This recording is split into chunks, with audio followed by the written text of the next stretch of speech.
অবশেষে ভারতীয় দলে সুযোগ পেলেন সরফরাজ। জাতীয় দলে নিজের জায়গা করে নিতে লম্বা সময় ধরে সংগ্রাম করেছেন ভারতের সরফরাজ খান।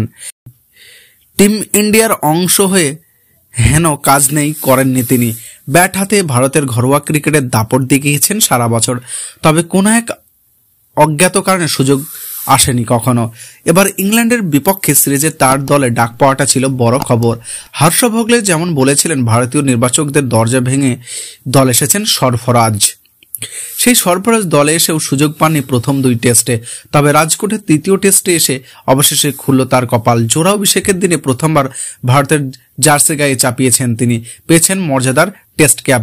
ভারতের টপ অর্ডার দিনের প্রথম সেশনে গুটিয়ে গিয়েছিল। আজই ব্যাট হাতে দেখা যেতে পারে তাকে। 2019 সাল থেকে ভারতের ঘরোয়া ক্রিকেটে অবিশ্বাস্য পারফর্ম সরফরাজ।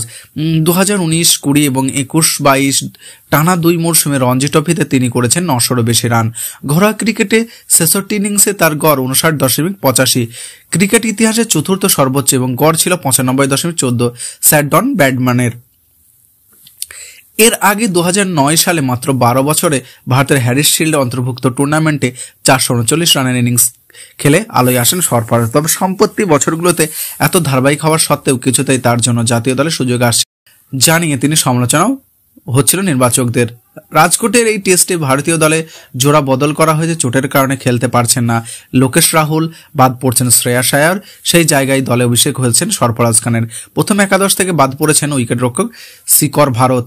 এদিন লাল বলের ক্রিকেটে অভিষেক হচ্ছে ধ্রুব জুগুয়েলের, বাদ পড়ছেন মুকেশ কুমার। সেই জায়গায় প্রথম একাদশে ফিরছেন মোহাম্মদ সিরাজ। ভারতীয় দলে আরও একটি বদল হয়েছে, অক্ষয় প্যাটেলের বদলে প্রথম একাদশে জায়গা পেয়েছেন চোট সরিয়ে ফেরা রবীন্দ্র জাদেজা।